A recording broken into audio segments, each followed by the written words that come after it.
Assalamualaikum warahmatullahi wabarakatuh. Apa kabar nih kalian semua? Semoga baik-baik aja ya. Dan semoga hidup kalian itu selalu dikelilingi oleh keberkahan. Selamat datang lagi di channel YouTube-nya CPC Entertainment. Di sini gua akan rutin membacakan cerita horor kiriman kalian semua setiap minggunya. Jadi jangan lupa untuk komen, like, subscribe, dan share video ini sebanyak-banyaknya supaya makin banyak nih yang nonton. Terus buat kalian nih yang punya pengalaman horor dan pengalaman kalian itu pengen gua bawain ceritanya di sini, boleh banget. Tinggal kirim cerita kalian lewat link yang ada di deskripsi di bawah. Nanti kalau ceritanya menarik akan gua bawain. Oke, jadi buat hari ini gua itu akan membacakan satu cerita ini yang menurut gua bener-bener serem banget. Ini tuh ada cerita tentang seorang bapak yang ternyata memelihara setan dan bersekutu dengan setan itu, tapi ternyata hal itu malah membuat keluarganya itu celaka. Jadi cerita ini datang dari seorang followers gua yang gua samarin namanya jadi Asep. Kenapa namanya perlu gua samarin? Karena cerita ini tuh aib lah buat keluarganya dia. Dan takutnya nanti ada yang kenal, makanya gua samarin aja. So nggak usah lama-lama lagi, cerita horor gua mulai. Selamat mendengarkan. Cerita ini terjadi sekitar tahun 1996. Pada saat itu, Asep tinggal di sebuah kota yang cukup besar di daerah Jawa. Bisa dibilang keluarganya Asep, ekonominya ini bener-bener jauh lebih baik dari teman-teman Asep yang lain. Semua barang Asep punya. Rumahnya itu bener-bener luas, katanya sekitar 300 meter.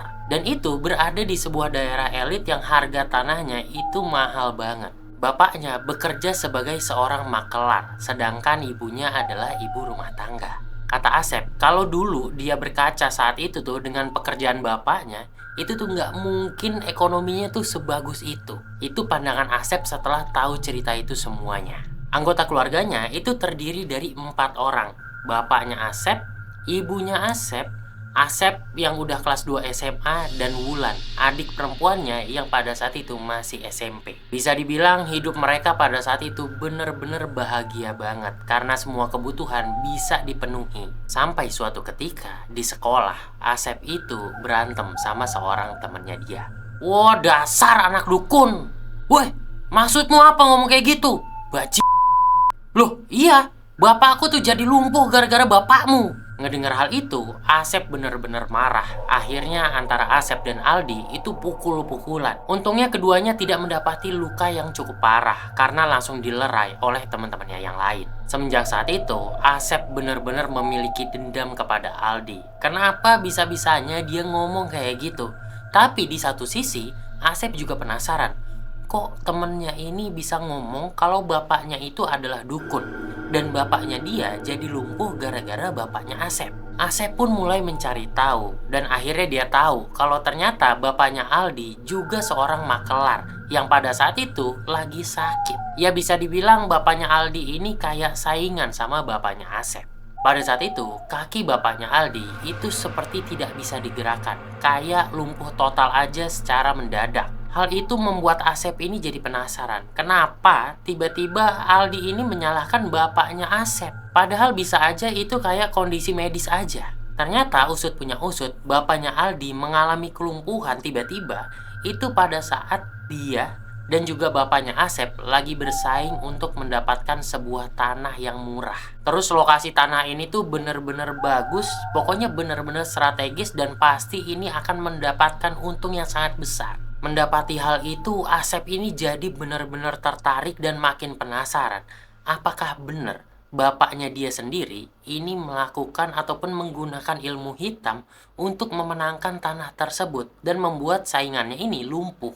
Mulai saat itu, Asep ini secara diam-diam selalu mengikuti bapaknya ketika bapaknya akan melihat sebuah tanah. Jadi kalau bapaknya bilang dia pengen ke lokasi, pasti si Asep ini bakal ngikutin bapaknya. Tapi Asep ini selalu mendapati pasti bapaknya itu melakukan sesuatu hal ataupun kayak ritual ketika ingin memenangkan sebuah tanah. Apa yang dilakukan bapaknya ini? Jadi bapaknya ini setiap pengen ngeliat tanah, pasti pergi ke pinggiran kota mendatangi sebuah rumah kecil. Terus dia bakal masuk rumah itu sekitar setengah jam. Terus setelahnya dia bakal keluar membawa sebuah kantong kresek hitam. Dan setelah itu dia baru nih ke lokasi tanah. Ketika udah sampai di lokasi, bapaknya ini pasti langsung membuka plastik tersebut, mengambil sesuatu dari dalam plastik itu yang ternyata adalah sebuah tanah merah, terus disebar ke tanah itu tuh, ke tanah yang lagi dia incer. Terus selanjutnya dia bakal ngambil tanah dari lokasi yang diincar itu, terus dimasukin ke plastik dan dibawa lagi. Hal itu selalu dilakukan ketika dia pengen mendatangi lokasi yang mau dia makelarin. Yang bikin makin aneh, bapaknya itu kayak kelihatan melakukan hal itu tuh secara diam-diam. Kayak nggak boleh ada orang yang ngelihat dia melakukan hal itu. Terus nih, setelah dari lokasi itu, bapaknya juga nggak langsung pulang. Dia balik lagi ke rumah yang tadi, ke rumah kecil yang ada di pinggiran kota. Terus dia bakal masuk, mungkin ada sekitar 2-3 jam di dalam, terus nanti bakal keluar dengan tangan kosong, tapi mukanya itu udah sumringah, udah kayak orang menang lelang. Dan secara ajaibnya, pasti nih beberapa hari kemudian setelah melakukan itu, pasti bapaknya Asep bakal mendapatkan tanah tersebut, dan gak beberapa lama kemudian tanah itu pun langsung kejual dan dia mendapatkan untung yang sangat besar. Ngelihat kebiasaan bapaknya itu, Asep ini jadi makin penasaran. Sebenarnya rumah itu tuh rumah siapa? Terus di dalamnya itu ada apa? Apa yang dilakuin bapaknya di dalam rumah tersebut? Kenapa dia selalu datang ke situ sebelum dan sesudah dari lokasi tanah? Semua pertanyaan itu tuh ada di benak kepalanya Asep. Yang bikin Asep ini tadinya ngelihat dari jauh, lama-lama makin dekat ngelihatnya. Asep terus mencari celah untuk berusaha ngelihat apa yang ada di dalam rumah tersebut. Akhirnya setelah mencari-cari di mana dia bisa ngintip ke dalam, akhirnya Asep ini bisa ngintip dari sebuah lubang di atas jendela. Dari celah tersebut, Asep itu bisa ngelihat sebuah kamar yang sangat gelap. Terus kamar itu pintunya kebuka sedikit yang bisa ngelihat ke ruangan tengah.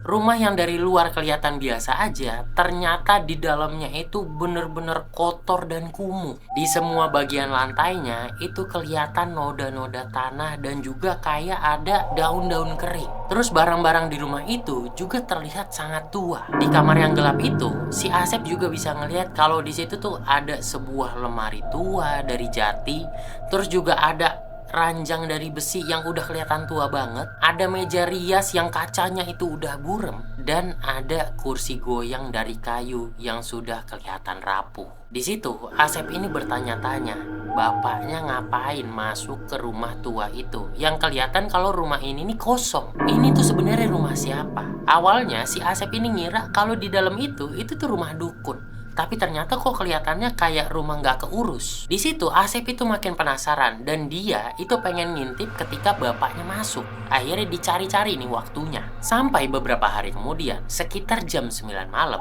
bapaknya ini keluar rumah.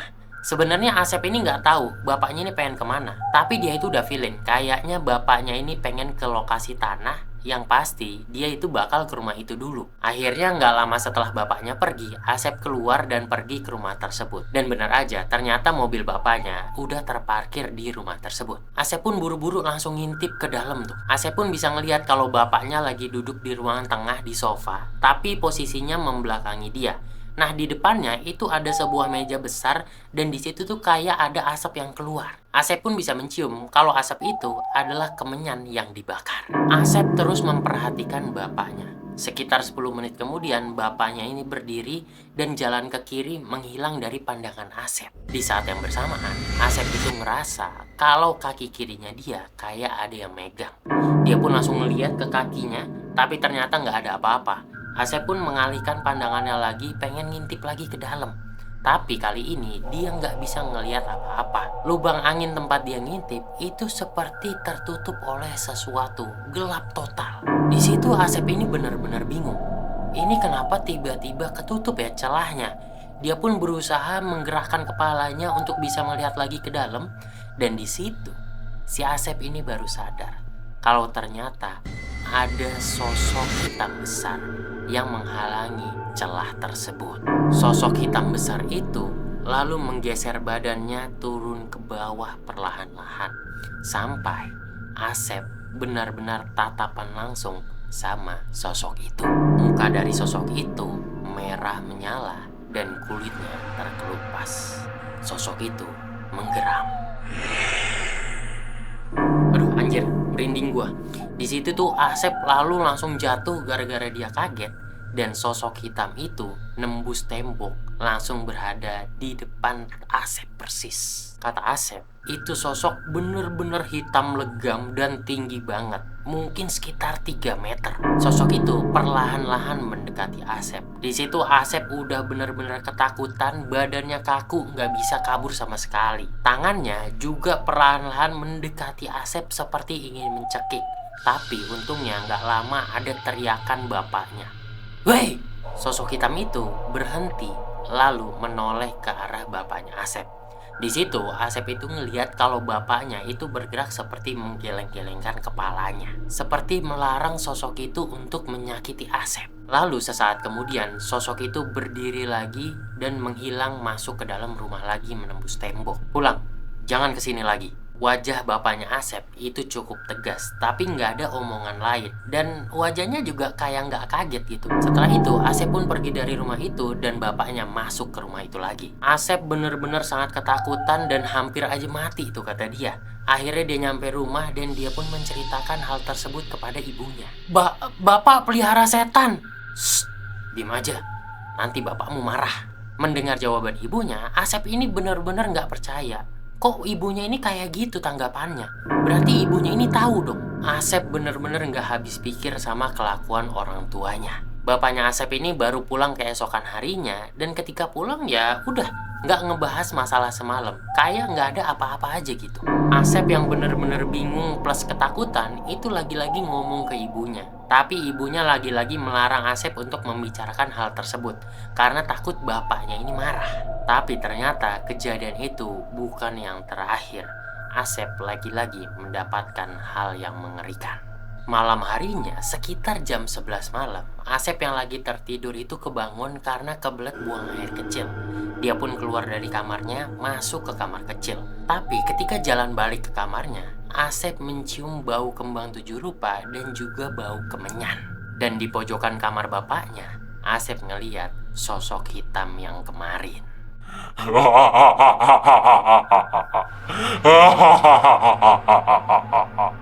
Sosok itu tertawa, lalu berjalan ke arah Asep. Asep yang ketakutan pun berusaha lari, tapi badannya sudah dipegang oleh sosok tersebut. Sosok itu kembali tertawa, dan lemari yang ada di samping Asep tiba-tiba dijatuhin sama sosok itu untuk menimpa si Asep.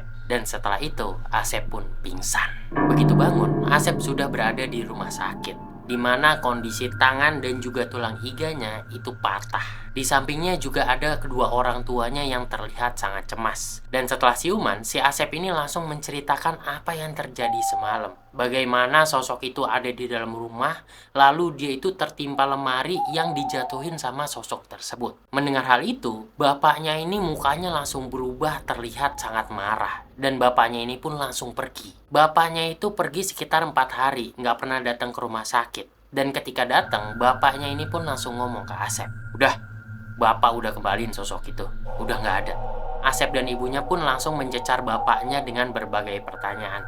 Dan di situ bapaknya ini pun menjelaskan kalau dia selama 4 hari itu ternyata pergi ke dukun untuk ngembalikin sosok hitam besar yang selama ini dia pelihara. Karena ternyata sosok itu udah berani mencelakakan keluarganya sendiri. Dan di situ bapaknya juga bilang kepada Asep dan ke istrinya kalau mereka itu harus siap-siap.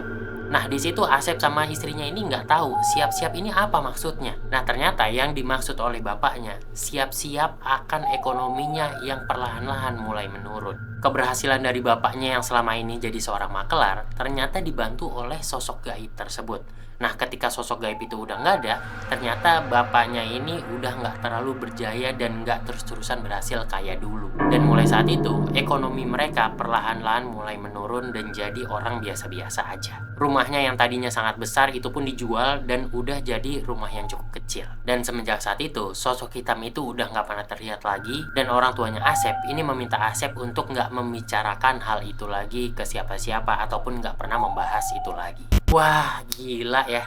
Ternyata keberhasilan bapaknya selama ini karena bantuan dari hal gaib kayak gitu tuh. Dari sosok hitam. Yang ujung-ujungnya malah jadi mencelakakan keluarganya sendiri.